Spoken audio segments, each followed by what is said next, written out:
आंबोळे लुसलुशीत आणि मऊसूद होऊक होय तर असा पीठ करा.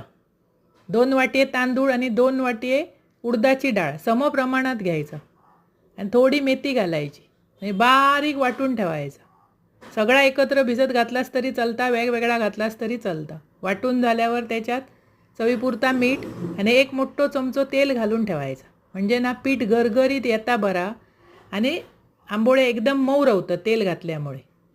रात्री करून ठेवायचा. सकाळी पीठ इल्यावर तुमका भिडा खायचा, नॉनस्टिक भिडा व्हाय तर घ्यावा, नाहीतर आपला पारंपरिक असा ता घ्यावा. मी आज नॉनस्टिक घेतलं आहे. मस्त बघा जाळीदार होल होल पडलेत त्याका आणि एकदम अशी मऊ रावता. असे करून बघा. आंबोळ्याक पीठ व्यवस्थित इली तर आंबोळे व्यवस्थित होता आणि ती तुम्ही भाजी बरोबर कशाबरोबर खाऊ शकता. मी भाजी केलं आहे. सध्या आंबे असल्या कारणान आंबे अशी करा, खावा. आवडल्यास माझा चॅनल सबस्क्राईब करा.